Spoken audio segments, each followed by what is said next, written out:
Hello friends, history, class 6th, chapter 2, and the next topic, third topic is how do we know about these people? How do we know about these people? आरंभिक मानव के बारे में जानकारी कैसे मिलती है? आरंभिक मानव के बारे में जानकारी कैसे मिलती है? अब मैंने पैराग्राफ को पॉइंट्स में डिवाइड कर दिया है. तो first point is archaeologist have found some of the things hunter gatherers made and used. Archaeologists have found some of the things hunter gatherer made and used. This is the first point. पुरातत्वविदों को कुछ ऐसी वस्तुएं मिली हैं जिनका निर्माण और उपयोग आखेटक खाद्य संग्राहक किया करते थे. पुरातत्वविदों को कुछ ऐसी वस्तुएं मिली हैं जिनका निर्माण और उपयोग आखेटक खाद्य संग्राहक किया करते थे. Second point is it is likely that people made and used tools of stone would and bone of which stone tools have survived best. It is likely that people made and used tools of stone, wood and bone, of which stone tools have survived best. ये संभव है कि लोगों ने अपने काम के लिए पत्थरों, लकड़ियों और हड्डियों के औजार बनाए हों. इनमें से पत्थरों के औजार आज भी बचे हैं. ये संभव है कि लोगों ने अपने काम के लिए पत्थरों, लकड़ियों और हड्डियों के औजार बनाए हों. इनमें से पत्थरों के औजार आज भी बचे हैं.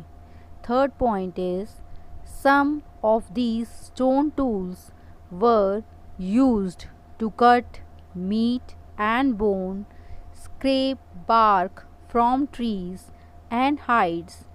Hides means animal skins, chop fruit and roots. Some of these stone tools were used to cut meat and bone, scrape bark from trees and hides, animal skins, chop fruit and roots. इनमें से कुछ औजारों का उपयोग फल फूल काटने, हड्डियाँ और मांस काटने तथा पेड़ों की छाल और जानवरों की खाल उतारने के लिए किया जाता था.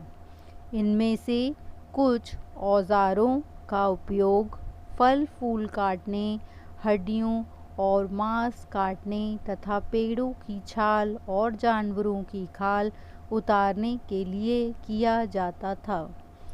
Fourth point is some may have been attached to handles of bone or wood to make spears and arrows for hunting. Some may have been attached to handles of bone or wood to make spears and arrows for hunting. कुछ के साथ हड्डियाँ या लकड़ियों के मुट्ठे लगाकर भाले और बाण जैसे हथियार बनाए जाते थे. कुछ के साथ हड्डियों या लकड़ियों के मुट्ठे लगाकर भाले और बाण जैसे हथियार बनाए जाते थे. Fifth point is other tools were used to chop wood which was used as firewood. Other tools were used to chop wood which was used as firewood. कुछ औजारों से लकड़ियाँ काटी जाती थीं कुछ औजारों से लकड़ियाँ काटी जाती थी। Sixth point is wood was also used to make huts and tools. Wood was also used to make huts and tools. लकड़ियों का उपयोग ईंधन के साथ साथ झोंपड़ियाँ और औजार बनाने के लिए किया जाता था। लकड़ियों का उपयोग ईंधन के साथ साथ झोपड़ियाँ और औजार बनाने के लिए किया जाता था। अब मैं आपको थोड़ी सी और नॉलेज दे रही हूँ कि ये पेज के इसी टॉपिक की में पैराग्राफ में साइड में लेफ़्ट साइड में एक पैराग्राफ है, उसके बारे में भी आप थोड़ी नॉलेज गेन कर लीजिए। स्टोन टूल्स में also have been used for digging the ground to collect edible roots. This is the first point. Second, stitching clothes made out of animal skin. Stone tools may also have been used for left side digging the ground to collect edible roots. Right, stitching clothes made out of animal skin. पत्थर के औजारों का उपयोग इंसान के खाने योग्य, पहला पॉइंट है, इंसान के खाने योग्य जड़ों को खोदने के लिए किया जाता था। इंसान के खाने योग्य जड़ों को खोदने के लिए किया जाता था। दूसरा पॉइंट है, जानवरों की खाल से बने वस्त्रों को सिलने के लिए किया जाता था। जानवरों की खाल से बने वस्त्रों को सिलने के लिए किया जाता था। Thank you friends. Third fourth topic in next video. Thank you.